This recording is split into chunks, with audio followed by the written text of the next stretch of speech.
Assalamualaikum warahmatullahi wabarakatuh. Bulan Ramadan kembali menyapa kita. Bulan penuh barokah yang sangat istimewa. Karena menjadi bulan diturunkannya Al-Quran, banyak keutamaan dengan kita membaca dan memahami Al-Quran. Oleh karenanya, menemani waktu menjelang berbuka puasa Anda, kami mempersembahkan tayangan edukasi Cirebon Mengaji yang merupakan persembahan pemerintah Kabupaten Cirebon dan Bajnas Kabupaten Cirebon. Selamat menyaksikan.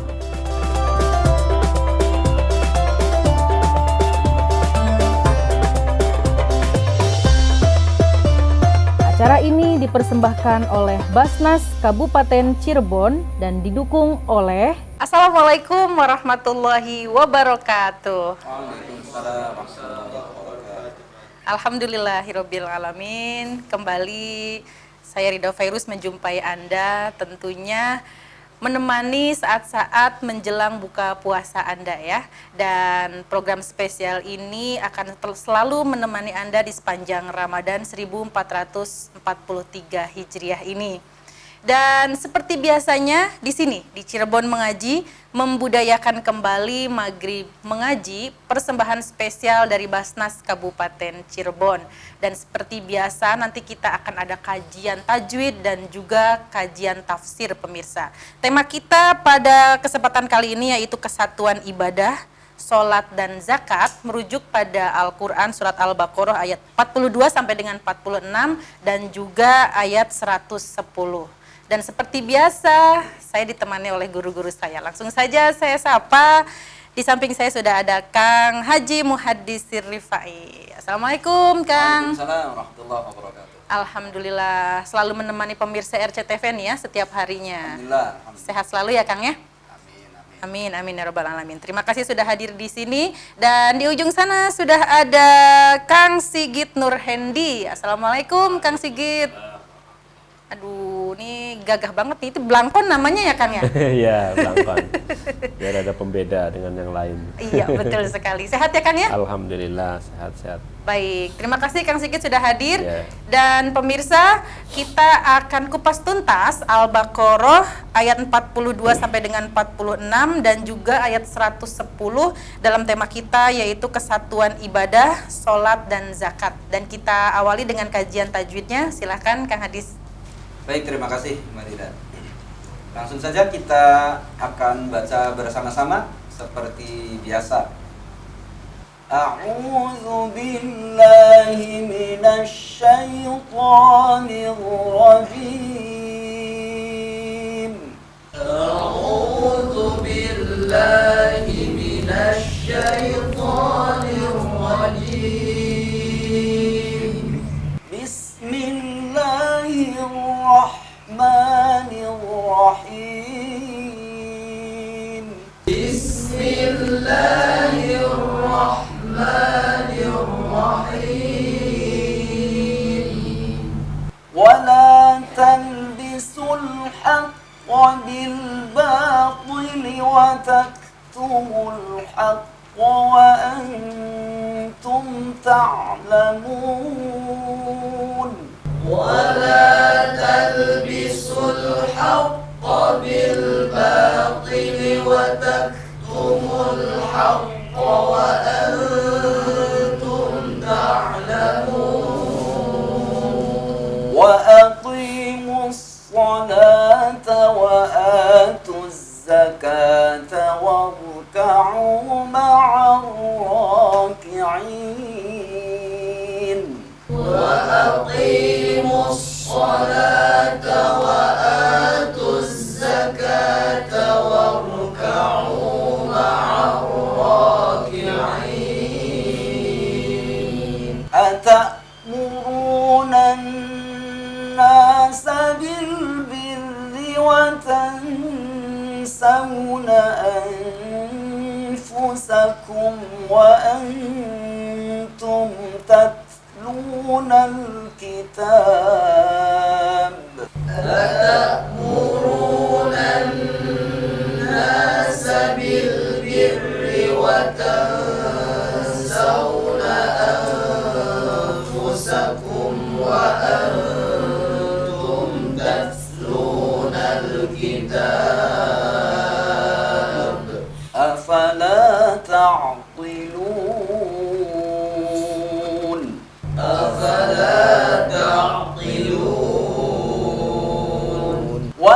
واستعينوا بالصبر والصلاة وإنها لكبيرة إلا على الخاشعين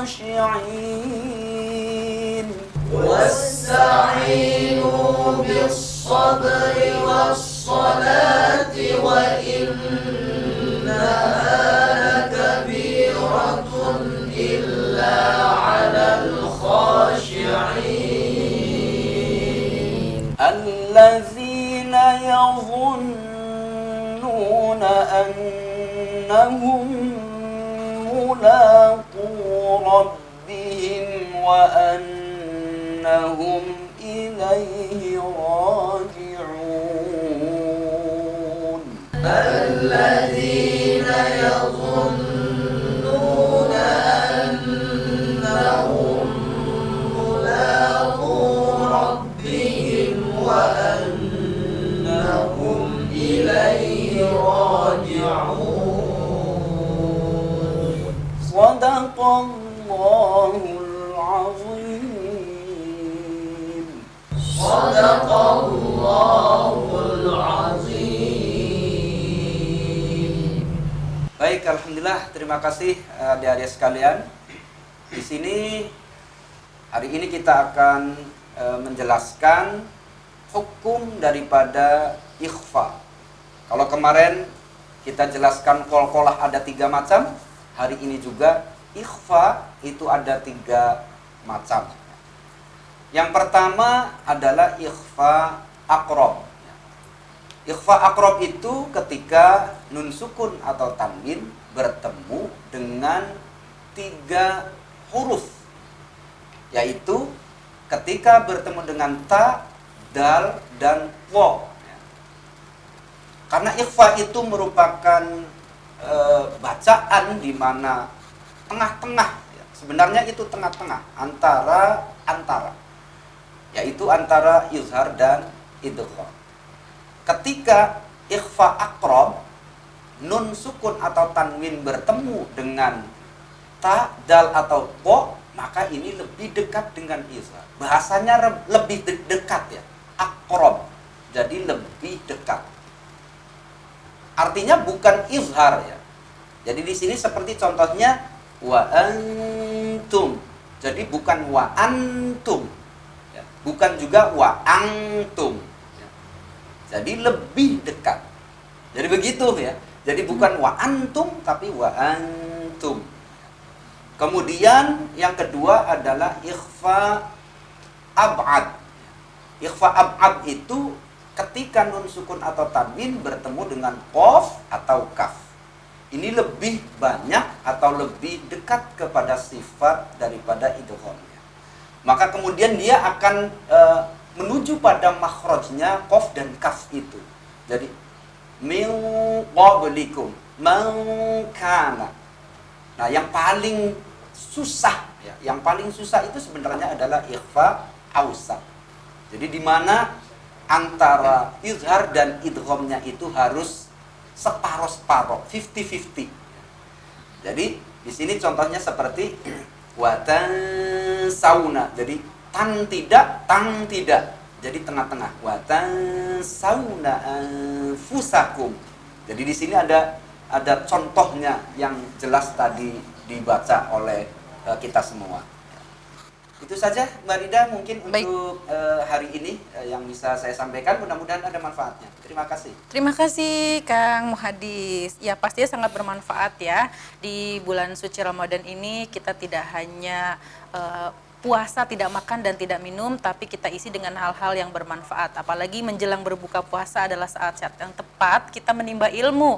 Dan kita tadi sudah bertambah ilmu ya dengan kajian tajwid dari Kang Hadis. Berikutnya kita akan tafsirkan surat Al-Baqarah ayat 42 sampai dengan 46 dan juga ayat 110. Tapi sesaat lagi pemirsa, tetap di sini di Cirebon Mengaji, membudayakan kembali Maghrib Mengaji, persembahan spesial dari Basnas Kabupaten Cirebon.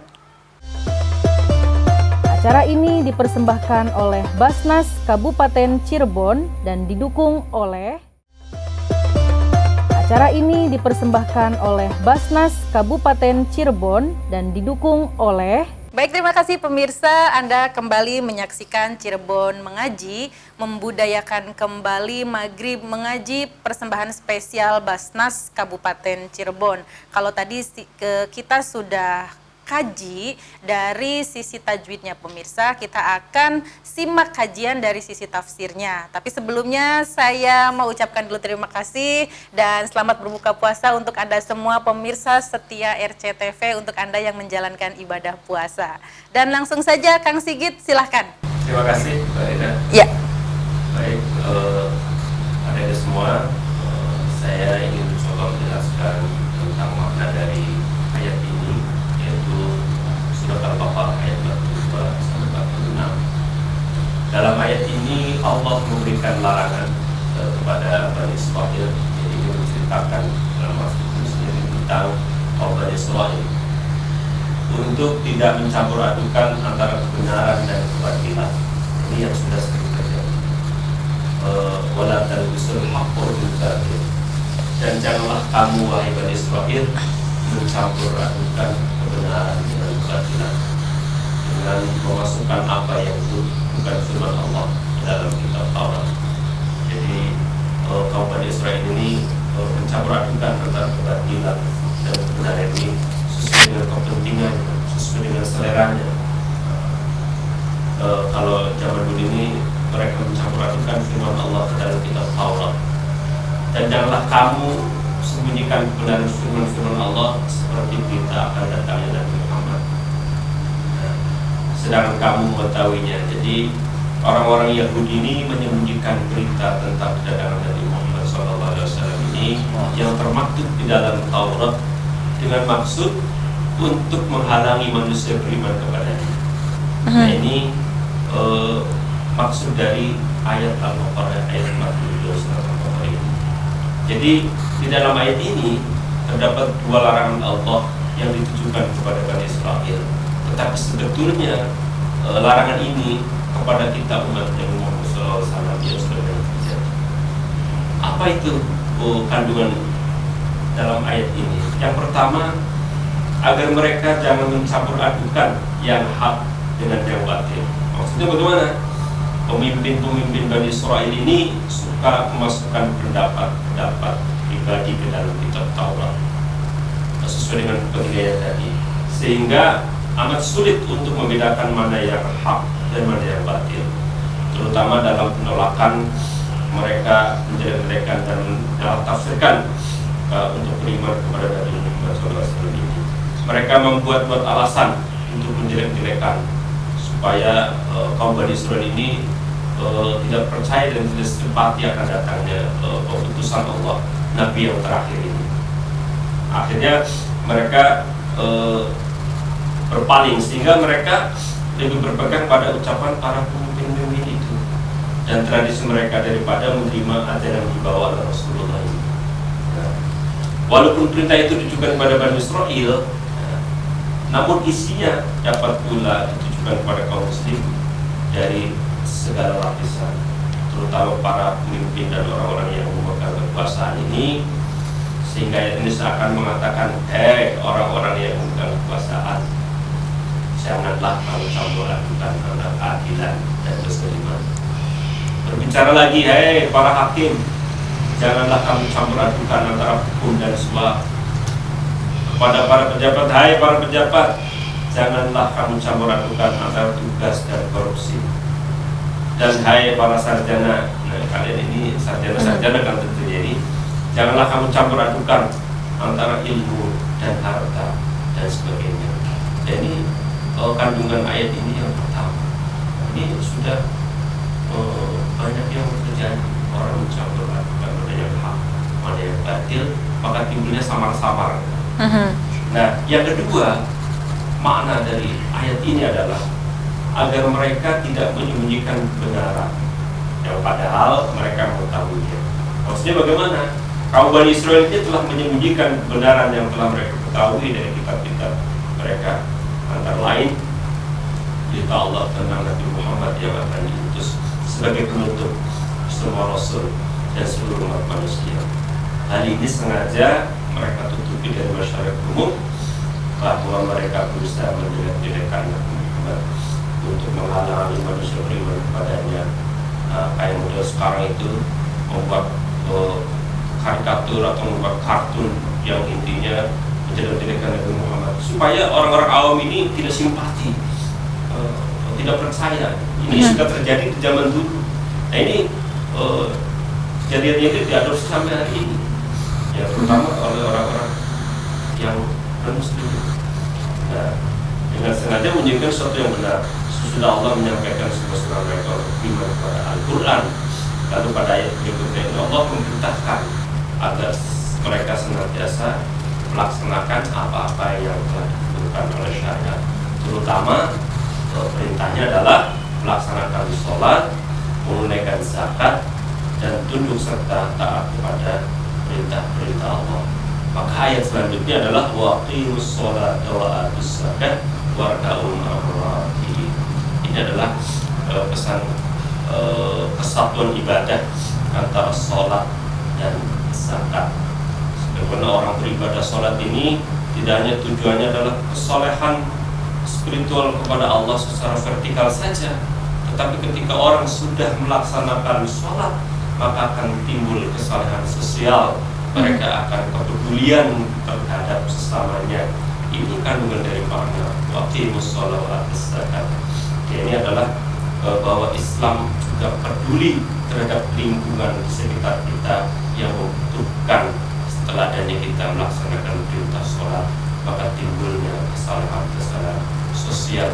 Nah ini di bulan Ramadan ini juga sebagai bulan zakat, di mana umat Islam diperintahkan untuk menunaikan zakatnya, baik zakat fitrah nanti maupun zakat mal. Juga perintah dari melaksanakan amal yang mulia, sedekah, infak dan sebagainya. Ini anjuran Islam begitu indah. Tidak hanya mengajarkan ibadah spiritual kepada Allah, tetapi juga mengajarkan kesolehan sosial kepada sesama. Ya, Kang Sigit, ini ada yang mau bertanya nih, kelihatannya. Silakan, Lintang. Apa sih yang dimaksud dengan warka'u ma'roki'ain? Ya, terima kasih.